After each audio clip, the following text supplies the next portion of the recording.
Bonjour et merci de nous retrouver pour La Foi prise au mot, votre émission de réflexion chrétienne qui, pendant tout le carême, est consacrée à la miséricorde. Cette semaine, je vous propose d'approfondir une des fameuses œuvres de miséricorde, soigner ceux qui sont malades, en adoptant le regard du médecin.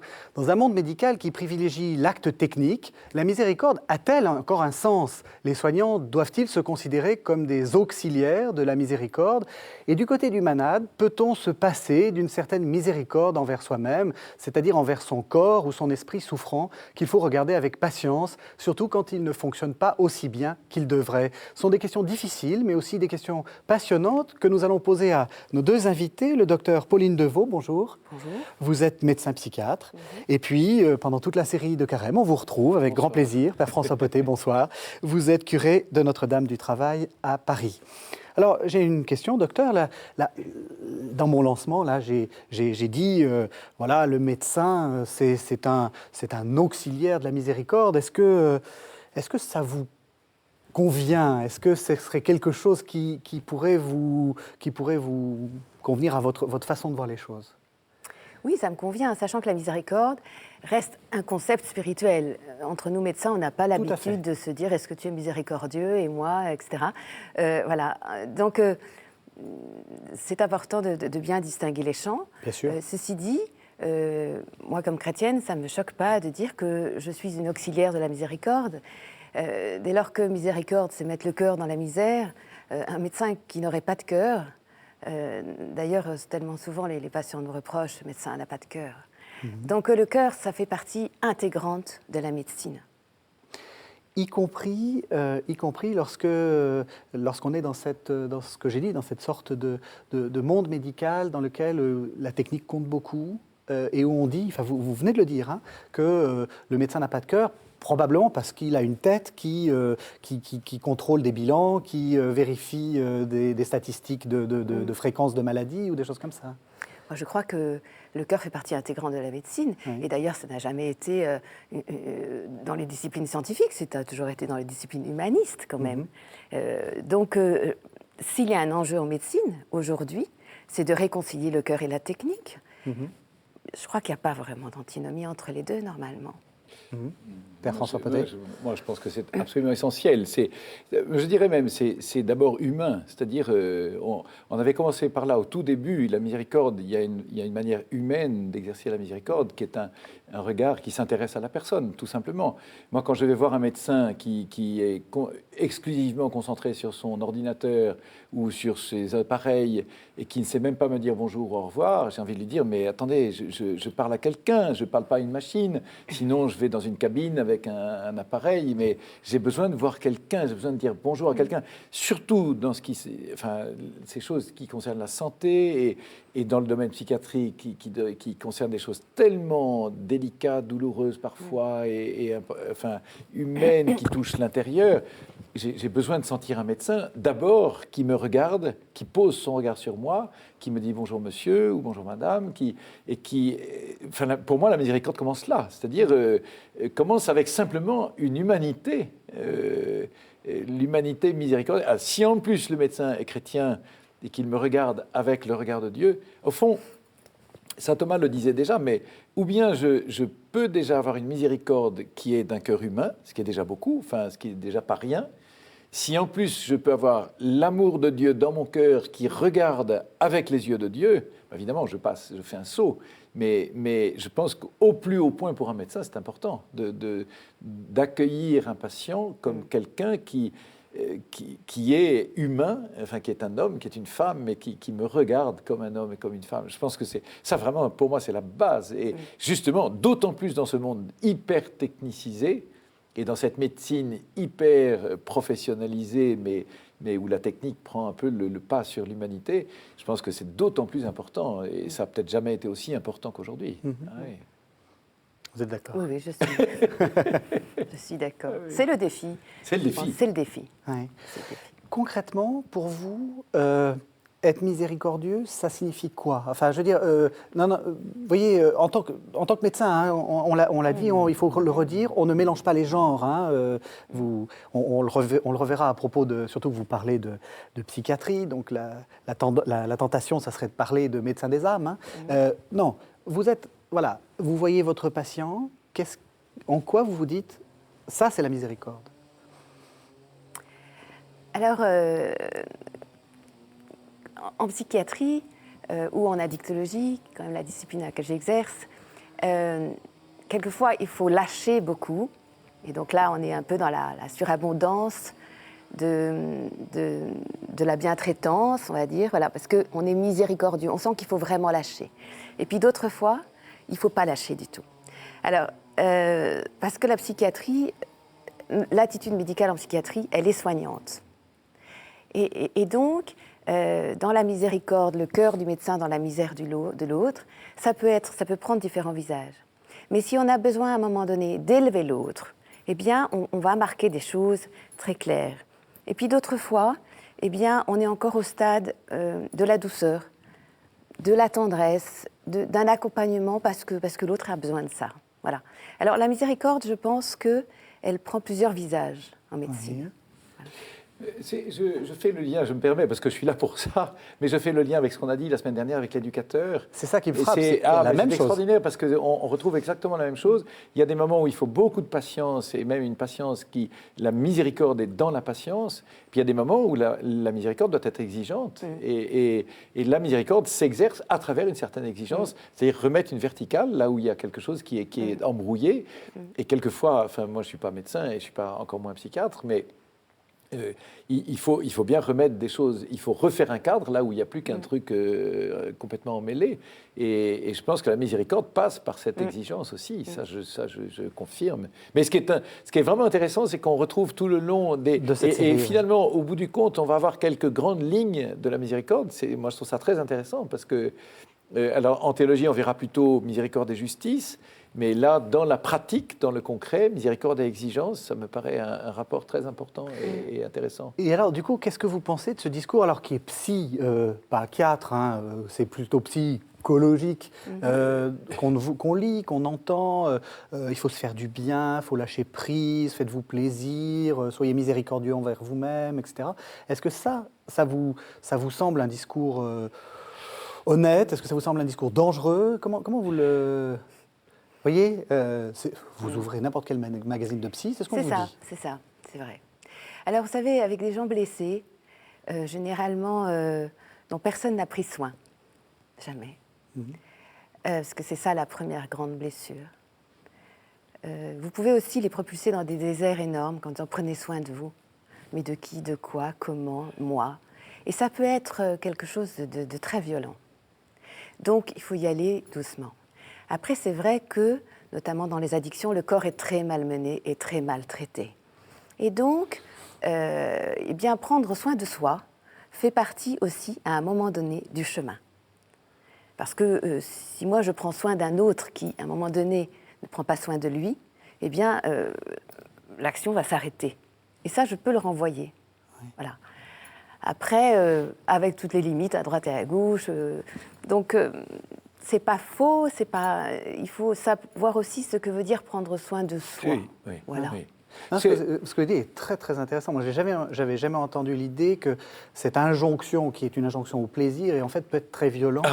Merci de le dire. Moi, je trouve que c'est très très important ce que vous dites parce que justement, prendre soin de soi, ça peut être la caractéristique d'un monde de luxe et confort, enfin parce que les magazines, justement, c'est dans une atmosphère d'un monde complètement artificiel, complètement d'une espèce de confort, mais dans lequel on s'enlise. Et au fond, vous, comme médecin, et particulièrement comme psychiatre et addictologue, vous voyez des gens qui sont enlisés, justement, dans les conséquences de tout ça. Et alors, quand on en rajoute en disant « prenez soin de vous », mais justement, qu'est-ce que ça veut dire? Et vous avez dit, moi, je reçois des personnes blessées. Et donc, leur dire, prenez soin de vous, moi j'ai envie de vous dire, mais c'est à vous de prendre soin de moi. Bien sûr. C'est justement ce que je vous demande. Bien sûr, c'est le début. Et à l'hôpital, mais quel travail magnifique des aides-soignantes qui vont ranger les chambres avec les patients, qui les aident à se laver les dents, qui leur disent, il faut que tu te rases et tout ça. Ça, c'est pas mon job, bien évidemment. Mais heureusement qu'il y en a d'autres qui le font. Absolument. Et ça fait intégralement partie de la prise en charge médicale. Vraiment. Le corps est important, le corps, il dit des choses. Et l'incurie, c'est un signe médical. Ça dit quelque chose. Oui, l'incurie, c'est-à-dire Oui. ne pas prendre soin de soi. Oui. Donc ça, c'est quelqu'un qui se néglige, qui est sale, qui sent mauvais, etc. Ça veut dire des choses. Oui. Ça veut dire Mais c'est pas en lui disant prendre soin de soi, de toi, que ça va arranger les choses. C'est en faisant avec. C'est en faisant avec. Et ça, c'est tout un job de tas de personnes qu'on oublie souvent et qui sont vraiment les petites mains du bon Dieu parfois. Ah oui. Ah oui.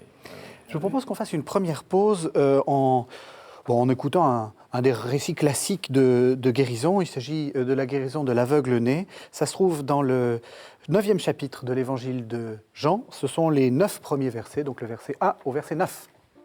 En chemin, Jésus vit un homme qui était aveugle depuis sa naissance. Ses disciples lui demandèrent : « Maître, pourquoi cet homme est-il né aveugle ? À cause de son propre péché ou à cause du péché de ses parents ? » Jésus répondit : « Ce n'est ni à cause de son péché, ni à cause du péché de ses parents. Il est aveugle pour que l'œuvre de Dieu puisse se manifester en lui. Pendant qu'il fait jour, nous devons accomplir les œuvres de celui qui m'a envoyé. La nuit s'approche, où personne ne peut travailler. Pendant que je suis dans le monde, je suis la lumière du monde. » Après avoir dit ces mots, Jésus cracha par terre et fit un peu de boue avec sa salive. Il frotta les yeux de l'aveugle avec cette boue et lui dit : « Va te laver la figure à la piscine de Siloé. » Ce nom signifie « envoyé ». L'aveugle y alla, se lava la figure et, quand il revint, il voyait.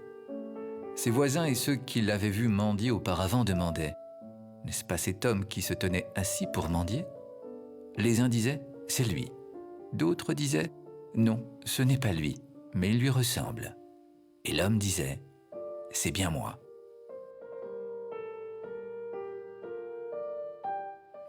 Alors, Père François, il y a une déclaration de Jésus là, qui est très compliquée, à la fois qui nous semble extrêmement moderne.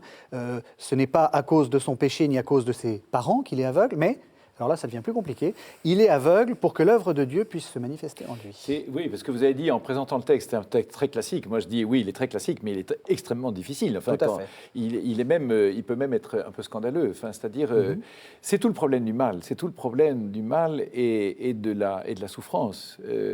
Je passe devant un aveugle. Alors, dans la mentalité, mais même une mentalité qui peut être actuelle, le bon Dieu t'a puni, t'a fait quelque chose. Enfin, on en avait déjà parlé, le problème de Job, le problème de la souffrance. Il y a une espèce de responsabilité personnelle. Et Jésus dit non, ni lui ni ses parents n'ont péché. C'est pas à cause de ça qu'il est malade. Pour que la gloire de Dieu soit manifestée. Première chose, il y a un scandale. Il ne faut pas essayer d'éviter le scandale. Le scandale du mal, le scandale de la souffrance, des personnes qu'on accueille, vous comme médecin, moi comme prêtre, chacun dans son domaine. Il y a un scandale de la souffrance. Et il faut accepter, on avait dit, c'était au tout début, la miséricorde consiste à se laisser toucher par ce scandale, c'est-à-dire et se laisser déchirer par le scandale. Mais Jésus va beaucoup plus loin, évidemment, pour permettre à l'œuvre de Dieu de se manifester. Et justement, ce scandale, la souffrance va appeler une œuvre de miséricorde. Et c'est justement dans le mal que Dieu n'a pas voulu, la mort qui est entrée par effraction dans le monde et dans l'humanité, c'est une occasion, nous autres, on ne peut pas dire plus, mais c'est une occasion pour Dieu de manifester la puissance de sa miséricorde, parce qu'effectivement, on va voir à l'œuvre sa miséricorde grâce, il faut garder le grâce entre guillemets, grâce à cette difficulté et à ce scandale. Et le Seigneur me demande d'être chacun à sa place, le prolongement de sa miséricorde et la manifestation de sa miséricorde dans le monde. Et chacun dans son métier, chacun dans sa vocation. Mais je pense que il y a le mystère du mal, on en avait évoqué quelque chose, bienheureuse faute qui nous a valu un tel sauveur. C'est vrai que le scandale du péché, le scandale de la souffrance et de la mort a donné à Dieu, on ne peut pas dire beaucoup plus, a donné à Dieu l'occasion de se manifester dans sa miséricorde. Et du coup, nous sommes le visage de cette miséricorde. Jésus est le visage parfait et absolu de la miséricorde du Père. Et nous sommes maladroitement, pauvrement, de façon très fragile, les sous-visages, enfin les répétitions du visage de la miséricorde, chacun dans son domaine. Oui. On va revenir à votre métier. Donc, vous êtes addictologue, on l'a dit. Peut-être pour commencer, définir ce que c'est qu'une addiction, et puis peut-être dire que c'est pas si rare que ça, en fait. C'est facile de dire on est tous un petit peu addicts, mais par contre, il y a beaucoup d'addicts. L'homme est par nature indépendant, Oui. relationnel, donc indépendant. Les addicts, parce que maintenant on parle d'addicts et non plus de dépendants, Oui.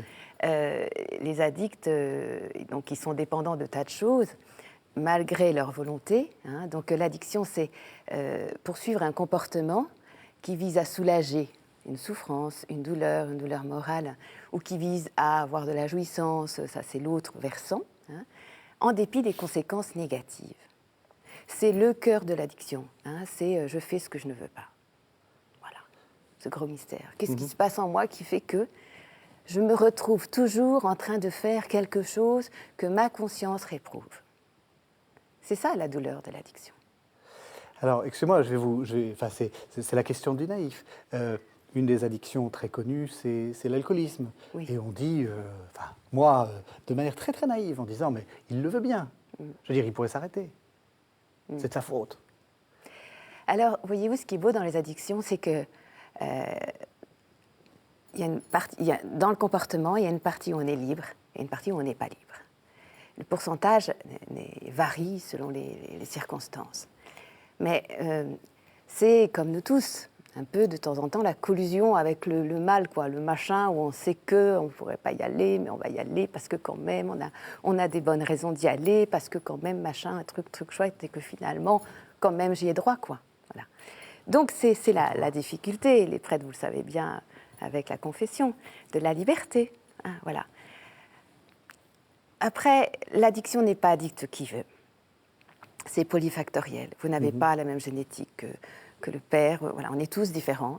Et donc le produit ne fait pas la même chose sur nous, selon qui on est génétiquement, familialement, biologiquement, psychologiquement, etc. etc. C'est la vulnérabilité de chacun. C'est un très beau mot, maintenant qu'on utilise dans les addictions, qui est un très joli mot pour nous chrétiens, la vulnérabilité. Ça, on en a beaucoup parlé déjà. Voilà. Et voilà, cette vulnérabilité fait qu'on n'est pas égaux. Et que l'enjeu, c'est que chacun doit se demander ce que l'addiction fait chez lui, à quoi elle sert, quelle est sa fonction, qu'est-ce qu'elle vient supporter à sa place.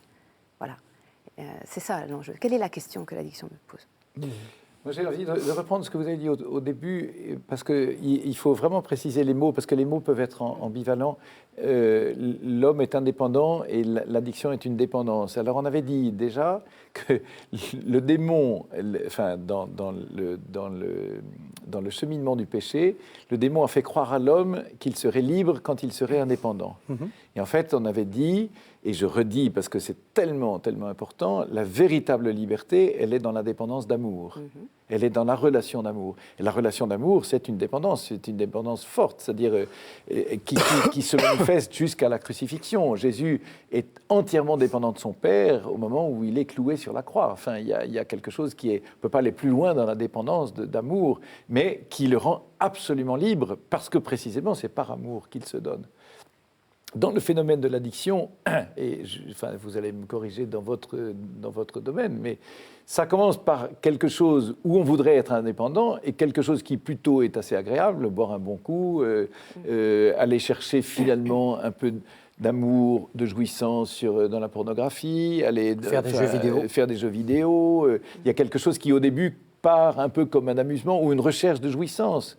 Mais une jouissance qui, chaque fois, va être déconnectée d'un amour, déconnectée de cette relation.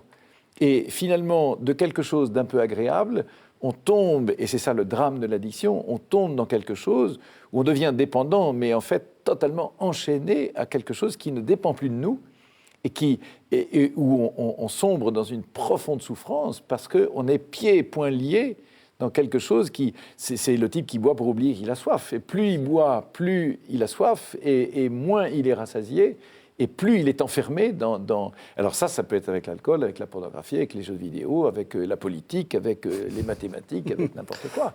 Oui, on peut être addict à la politique. Oui, mais ce qui est intéressant, comme médecin, et moi je voudrais beaucoup vous demander, comme médecin, quel est le phénomène, si vous pouvez le dire en quelques mots, le phénomène psychique qui se bloque, je ne sais pas comment vous expliquer ça, pour dire que l'addiction est quelque chose qui ne dépend plus de sa volonté. Parce que tu n'as qu'à en sortir ou tu n'as qu'à, ça non seulement c'est vain, mais on enfonce la personne dans sa souffrance. Selon les personnes, il y a certaines personnes qui ont vécu dans des familles très marquées par les addictions. Oui. Et donc cela, on retrouve un facteur génétique souvent important. Oui. Oui. Donc ils sont moins libres que les autres. Celui qui va être blessé psychologiquement et qui aura simplement demandé au produit de venir lui donner un coup de main, on peut imaginer que si on se relève un peu psychologiquement, le produit va perdre de sa force. Voilà. Donc déjà, ce n'est pas la même chose. Ensuite, ça a quelque chose à voir avec le système de récompense au niveau neurobiologique. Et donc, nous ne sommes pas tous les mêmes par rapport à la récompense.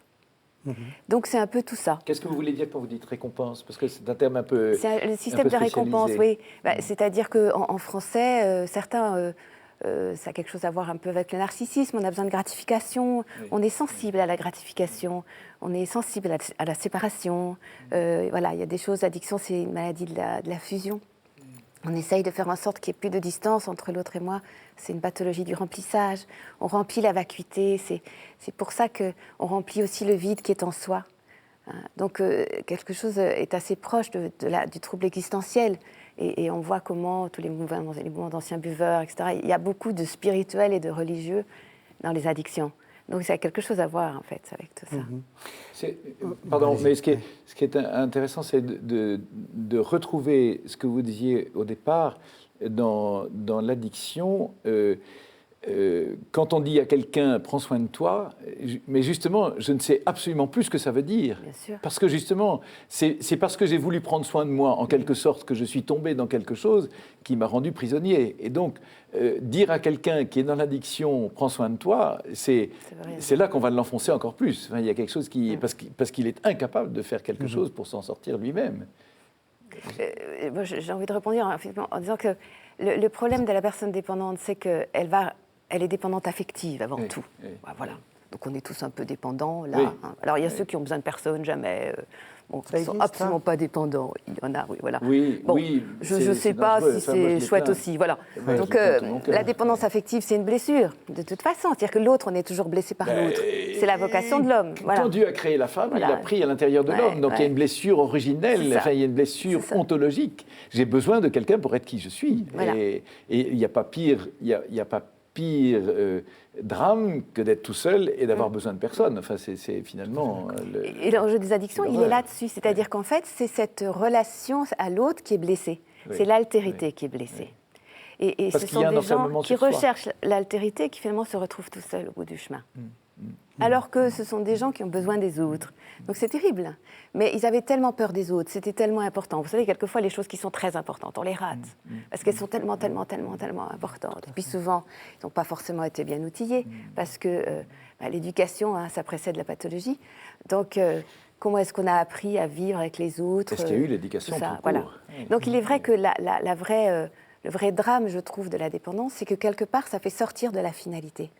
Parce que moi, ce que j'aime beaucoup avec les patients que je vois, c'est qu'ils ont des cœurs magnifiques.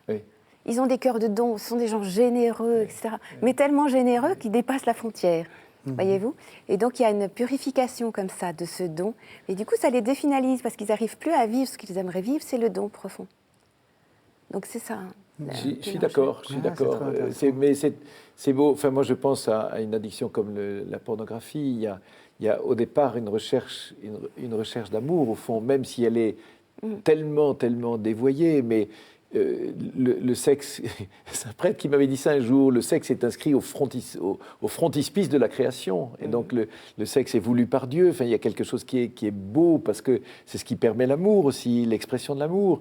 Mais quand il est recherché pour lui-même, quand la jouissance est recherchée pour elle-même en dehors de cette relation, alors là, il y a un phénomène d'enfermement.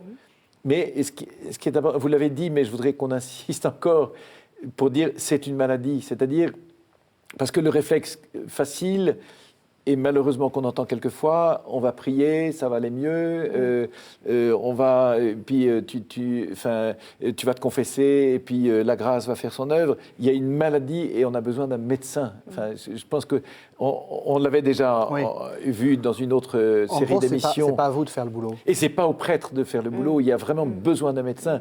Et c'est là qu'il y a une coopération même parfois entre. Mais votre partie de médecin est capitale parce que c'est vous qui êtes spécialiste de cette question-là. Parce qu'il y a des phénomènes psychiques qui demandent une compétence que seul le médecin peut avoir. Enfin, je pense que vous direz Après, pas il y a le contraire. beaucoup de culpabilité. Oui. Et alors, il y a les fausses culpabilités, les vraies culpabilités. Il faut faire aussi la part des choses parce que souvent, c'est des gens qui font beaucoup de reproches. Voilà, donc quelquefois je dis mais qu'est-ce qui est vrai, qu'est-ce qui est faux? Alors là, le prêtre, vous pouvez faire, allez, sur ce qui est la vraie culpabilité, la vraie faute, on la met voilà, c'est fini. Bon, mais nous, on va travailler sur les fausses culpabilités, les fausses légitimités. Je suis pas légitime, etc. C'est tout ça. Hein. Mais c'est vrai que l'addiction, c'est une maladie du manque. Justement, et du désir. Parce que sur cette question de miséricorde, est-ce que vous diriez que l'addiction, c'est aussi un manque de miséricorde qu'on a sur soi-même, sur son passé, sur les gens qui vous ont fait du mal, sur j'étais très intéressé sur ce que vous disiez. Il y a une sorte de pathologie de la dette, de quelque chose, qu'on se sent en dette de quelque chose, ou alors les autres ont une dette envers nous. Et est-ce que c'est ça aussi? Est-ce que votre boulot, c'est pas d'essayer de... Enfin, je sais pas, hein, que les gens aient plus de miséricorde envers eux-mêmes, justement pas dans le faites-vous plaisir ou prenez soin de vous, mais plus profond. Il y a ceux qui sont en dette, il y a ceux qui doivent quelque chose, ceux qui attendent qu'on leur donne quelque chose. Hein, c'est vrai que le curseur n'est jamais au centre. Après, c'est vrai que souvent, c'est des carences d'amour. Voilà. Des carences d'amour. C'est des carences d'amour. Et puis, vous savez, moi, je ne suis pas dans l'addiction mondaine. Hein. Je vois des gens qui vivent dans la rue. Oui. Il faut préciser que une partie de votre clientèle, enfin votre patientèle, est constituée de gens qui vivent dans la rue. Oui, des gens qui vivent dans la rue, des gens qui ont vécu des traumatismes effrayants. Et moi, je dis souvent, mais pour vivre à côté d'une poubelle, il faut quand même, quelque part, se prendre peut-être pour une poubelle. Oui. Hein. Et donc là, voyez-vous, ce sont des gens qui ont été fracassés, qui ont vécu des maltraitances qu'on ne peut pas nommer. Ou moi, je ne dis pas, il faut pardonner, parce que honnêtement, ça me dépasse. Voilà, je suis juste là un peu comme témoin de ce qui s'est passé. Il faut dire à un moment donné, oui, ça s'est passé, c'est le vrai, quoi. Et essayer de passer de l'autre côté du chemin. Hein. Est-ce que la miséricorde, c'est le pardon? Pas toujours, en fait. Enfin, en tout cas, moi, je vais essayer de regarder mon patient avec un cœur aimant, parce que peut-être pour remplir un peu le manque d'amour qui a existé, qui est une trahison, qui est un scandale. Et puis voilà, la miséricorde, c'est ça peut-être avec des gens très, très, très blessés. C'est intéressant parce que je voudrais faire le pont avec ce que disait Didier Luchani sur, vous vous rappelez du cas de Ninive avec Jonas. Avant de dire que Jonas n'a rien compris, il faut aussi écouter sa plainte en disant c'est scandaleux. Peut-être que Ninive, c'est des gens très méchants. Absolument. Et donc, comment vous faites avec... J'ai envie de reprendre deux choses dans ce que vous avez dit. La première, c'est on retrouve encore une fois que la miséricorde ne se limite pas au pardon. La miséricorde, c'est quelque chose qui est beaucoup plus large que le pardon. Et le pardon, la miséricorde fait pardon, donne le pardon, mais pas exclusivement. La miséricorde, elle relève, c'est d'abord un regard, c'est d'abord, on l'a dit aussi, un climat, une manière d'être. Et puis la deuxième chose que je voudrais relever, la miséricorde met une limite au mal. Elle va délimiter et elle va cerner le mal pour petit à petit écarter ce qui empêche à l'homme d'être homme, d'être lui-même, et puis relever. Et alors peut-être une troisième image, une troisième idée, la miséricorde crée un chemin, ouvre un chemin là où il n'y avait plus qu'un blocage. Oui. Et je pense que, ça me paraît essentiel de la part d'un médecin d'ouvrir une porte là où il n'y en avait plus, et on va s'en sortir. On va aller quelque part. Et je pense que moi j'attendrai du médecin cette espèce d'espérance fondamentale qui est une dynamique, on rouvre une dynamique, et je pense que ça c'est vraiment une œuvre de miséricorde. Vous êtes d'accord avec cette vision-là? Enfin, moi, je crois qu'on peut dire aux patients, vous n'espérez plus, mais moi, j'espère pour vous. Exactement. Voilà. Exactement. J'espère pour vous. Hein. Ou j'ai des patients qui m'ont dit, mais moi, je ne peux plus, je n'ai pas la foi. Je dis, c'est pas grave. Moi, j'ai tout ça pour vous. Hein, j'ai tout ça pour vous. Simplement, faites-moi confiance, c'est tout ce que je vous demande. Laissez-vous porter. C'est déjà énorme.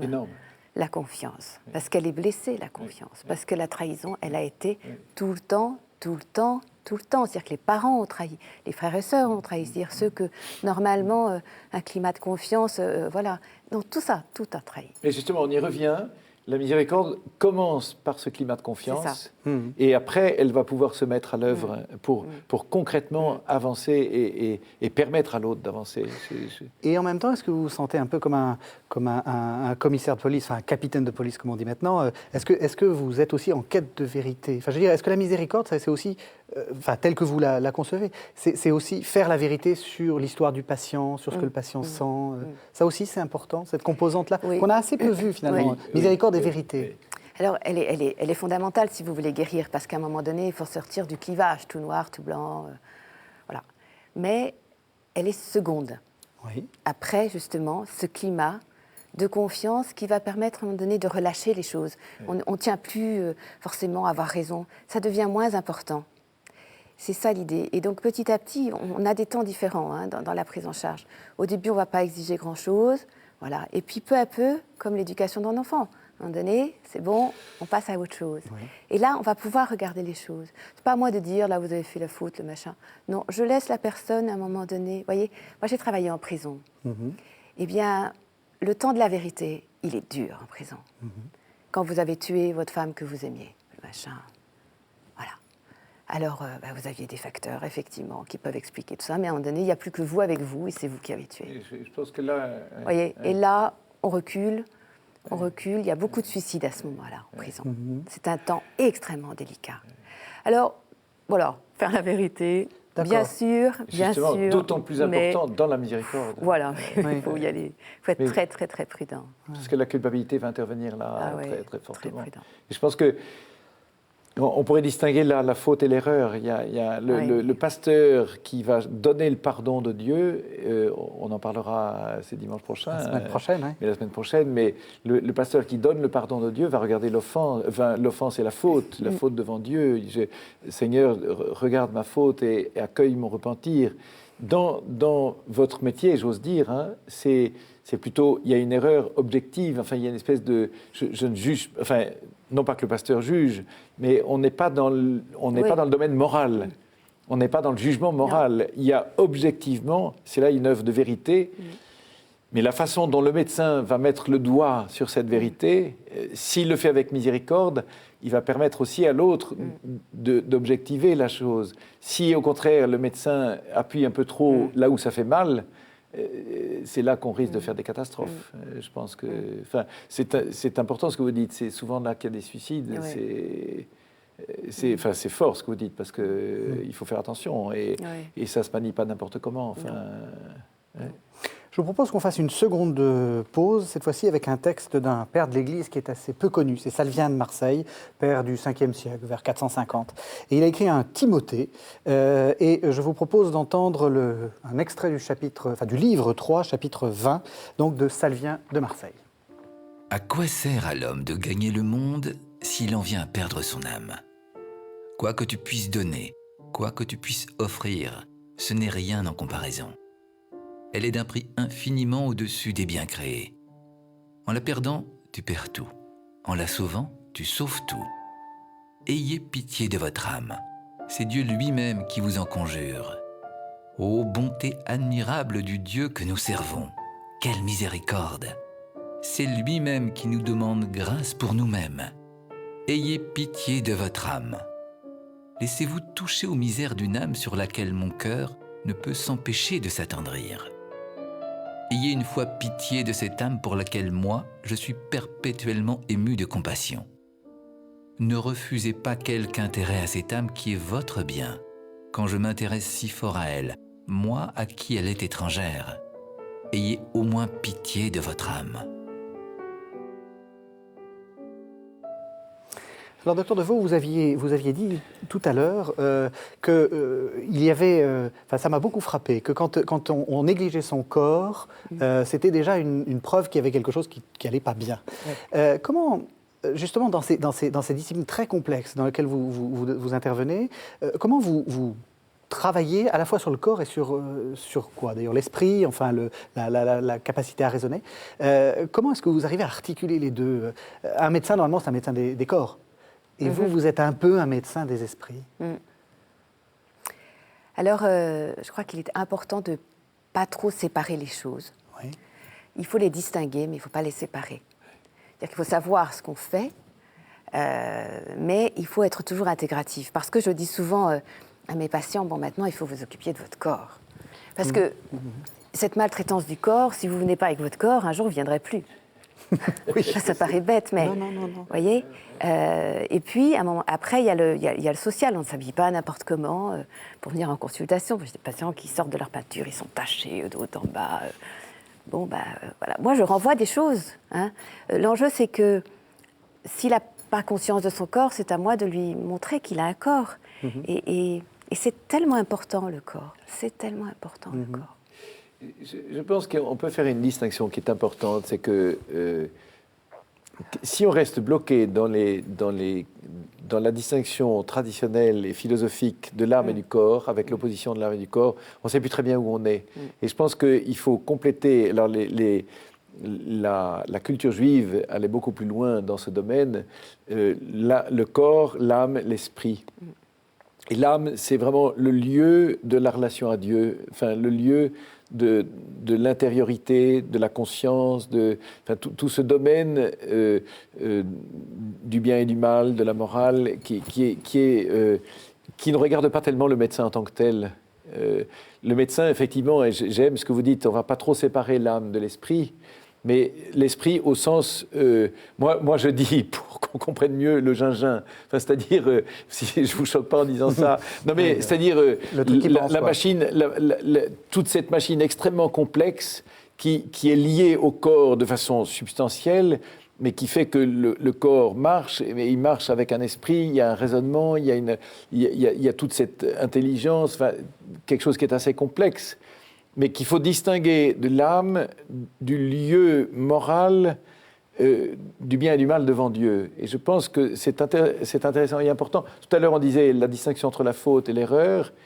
La faute, c'est du côté de l'âme, et donc ça va regarder le pasteur, qui va s'intéresser, comme on le dira sûrement dimanche prochain, au fort interne. Là, on est vraiment purement dans le fort externe, donc dans l'objectivité des faits, et avec des liens très étroits, et ça c'est le domaine propre du médecin, entre le corps et l'esprit. Enfin, je ne sais pas, vous...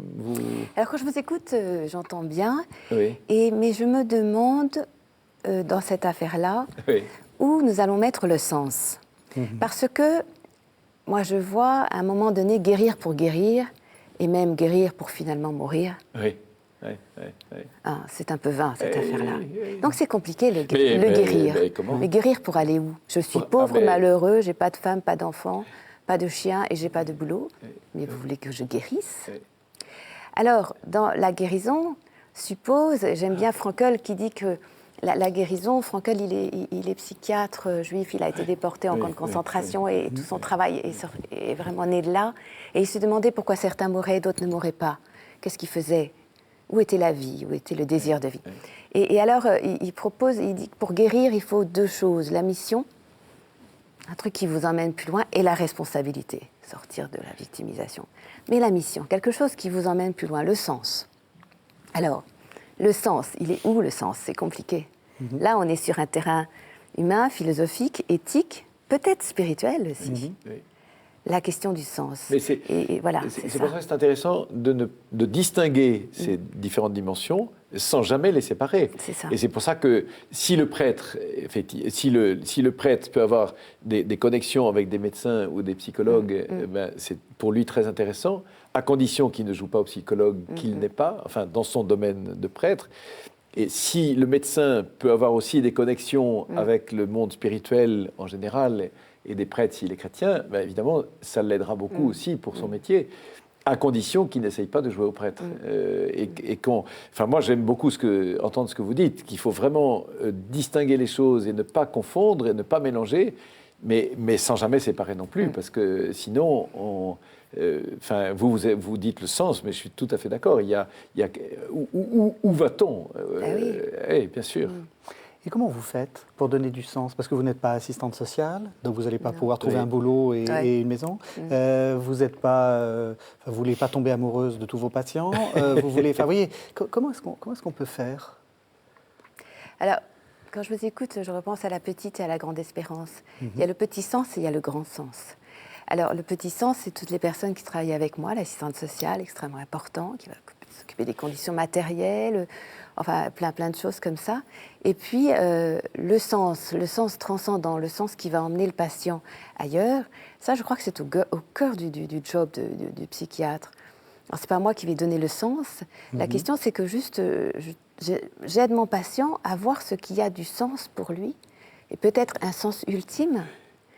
C'est ça l'idée, parce que vraiment, une fois qu'ils ont trouvé leur truc, leur mission, comme dirait Frankl, et c'est intéressant parce que, en travaillant un peu Frankl, je me suis amusée à questionner certains patients, athées, pas athées, enfin, est-ce que vous avez une mission?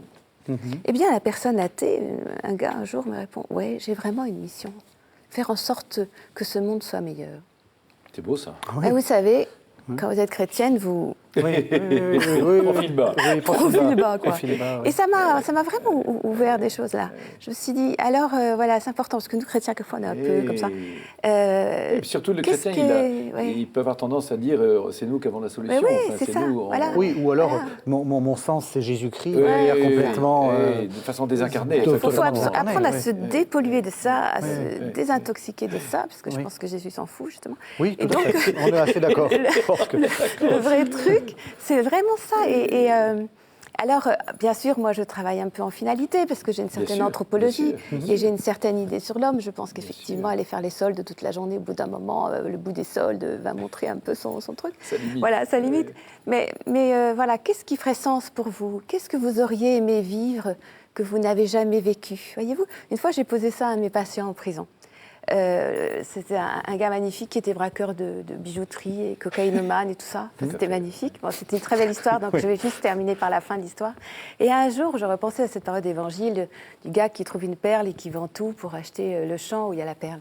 Je ne sais pas. Et alors, je lui dis, vous n'avez pas une perle? Alors, je reprends le mot perle, je ne sais pas. Je me suis dit, son âme va le reconnaître, je ne sais pas. Je prends le mot perle et je dis, vous n'avez pas une perle comme ça, un truc au fond du cœur, vous n'avez jamais rien dit à personne? Le mec, c'était une baraque comme ça. Et il réfléchit, il me dit, si, en fait, ce que j'aurais aimé faire, c'est m'occuper d'enfants trisomiques. On est au cœur de la maison d'arrêt, machin. Voilà, ça, tac. C'est magnifique. Hein. Moi, j'étais... c'est de la prière, ça, c'est un truc... Voilà, donc c'est ça. Tout d'un coup, il se l'est dit en même temps qu'il me l'a dit. Voilà. Et il était cuisinier et tout ça, donc je ne sais pas où il est aujourd'hui. Mais c'est ça. Et il braquait des banques et tout ça. C'est ça la misère. Et quel type de mission, parce que comme c'est une question que vous posez souvent, quel type de mission les gens vous disent qu'ils ont? Ça m'intéresse beaucoup, ça.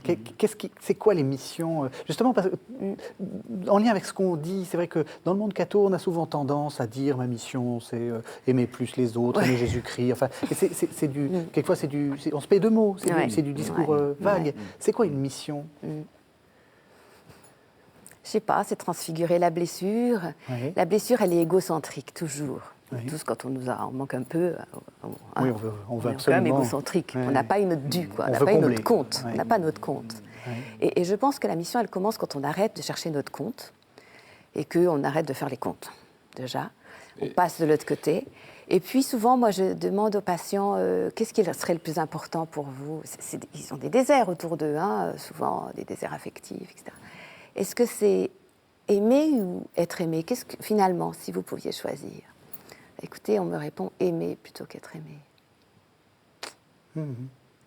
Voilà. Et donc, finalement, regardez, enfin, dans les mouvements d'anciens buveurs, etc., il y a beaucoup d'altruisme. Il y a de la responsabilité, du don de soi. C'est un peu ça, hein, je crois. Il faut prendre sa part. Prendre sa part dans la construction du monde. donner de soi. Et puis je trouve que moi, souvent, je leur dis, mais tout ce que vous avez vécu, là, il faut en faire quelque chose, parce que c'est trop beau. Parce que vous êtes sortis du gouffre et du ravin, et comment est-ce que ça aurait du sens pour vous Ça me frappe beaucoup, ce que vous dites. Il y a effectivement beaucoup d'associations d'anciens buveurs, alors qu'il n'y a pas beaucoup d'associations d'anciens malades de la crise cardiaque ou du cancer de la prostate. Oui, sûrement, malheureusement. Ouais. Est-ce que justement, c'est ça aussi l'idée qu'on ait une sorte de solidarité, enfin ça crée une solidarité en même temps? C'est vrai que c'est le prodige, enfin c'est la chance des dépendants, parce que maintenant il y a les dépendants sexe anonyme, enfin il y a des tas de choses. Hein. Mais comme en fait la maladie de la dépendance, c'est la maladie de l'altérité, ils ont trouvé leur réponse. C'est l'associatif. Ça m'intéresse beaucoup ce que vous dites aussi. On cherche plus à aimer qu'à être aimé. Ah, c'est beau, ça. Je reprends mon côté, enfin ma mission à moi. Que Dieu aime l'homme, on le savait. On le savait dans l'Ancienne Alliance. Dieu avait manifesté son amour. Dans le Nouveau Testament, ce qui va changer radicalement, c'est que on découvre que Dieu se laisse aimer. Et Dieu me permet de l'aimer. C'est-à-dire, il se présente comme un bébé. Je ne peux pas faire autre chose que de m'occuper du bébé.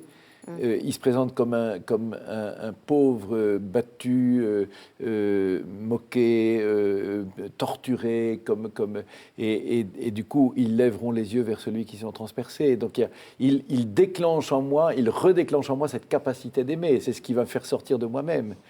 Et je découvre, en contemplant le Christ qui m'apprend à aimer, que le comble de l'amour, c'est se laisser aimer. C'est-à-dire, je ne peux pas mieux t'aimer qu'en te permettant d'aimer. Et pour ça, il faut que moi, je me laisse aimer. Et donc, le comble de l'amour, c'est se laisser aimer. Et pour ça, on y revient toujours, il faut devenir vulnérable. Il faut devenir vulnérable. C'est l'une des idées fortes de cette série. Pour moi, c'est ma constante. Si je ne suis pas vulnérable, tu n'as pas besoin de m'aimer. C'est moi qui suis en position de force. Et justement, c'est comme ça qu'on a un regard complètement tordu sur Dieu. Dieu m'aime et moi, je suis au-dessous et je n'ai qu'à subir.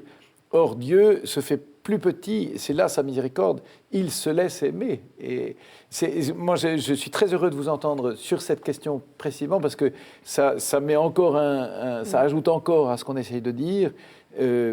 Finalement, le besoin le plus essentiel de l'homme, et pour sortir d'une maladie, je cherche je serai moi-même quand je pourrai aimer.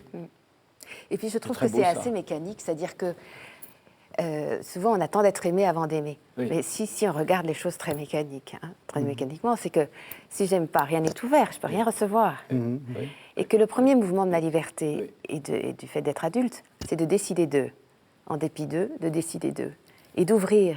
Et à ce moment-là, on reçoit. Enfin, c'est bête. Absolument. Mais voilà. Après, c'est vrai que de toute façon, mes patients comme ce sont vraiment des écrasés de l'amour. Oui.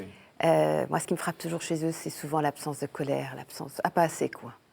Pas assez. Parce qu'en fait, ils ont des cœurs, quelquefois, incroyables. Donc, ils sont plutôt, quelquefois, trop généreux, et c'est pas ajusté dans l'autre sens. C'est pour ça qu'ils ont été enfants martyrs, enfants esclaves, enfin, voilà, et j'en passe. Donc, eux, c'est pas ajusté non plus. Donc, voilà, mais de toute façon, ce n'est pas une science exacte, aimer, pas être aimé, machin. C'est une recherche. Je rebondis encore là. Moi, je pense aux psaumes.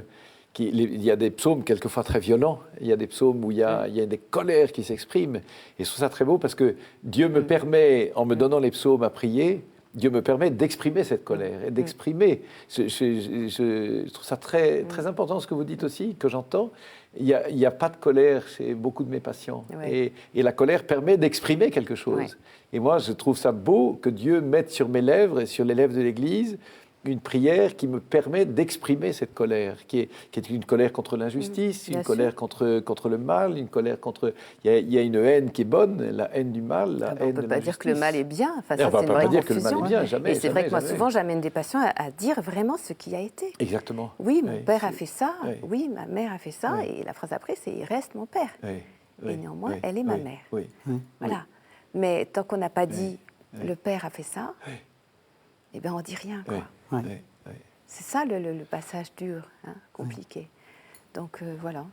On arrive à la fin de l'émission, j'ai une dernière question à vous poser. Un des textes qu'on aurait pu lire, c'est le Bon Samaritain. Vous vous rappelez du Bon Samaritain? Donc, il prend celui qui a été blessé sur la route, il l'amène à l'aubergiste, et après il s'en va. Et il n'attend pas une sorte de relation d'affectivité, etc. Et, je te paierai quand je reviendrai, dit-il à l'aubergiste. Dans le cas du médecin, est-ce que la miséricorde, c'est aussi savoir se détacher de ses patients, enfin de ne pas être... Vous savez, cette fameuse question, l'empathie, jusqu'où il faut aller être empathique. Est-ce que vous êtes très empathique et est-ce que vous vous protégez? Alors, moi, je ne me protège pas. Je suis.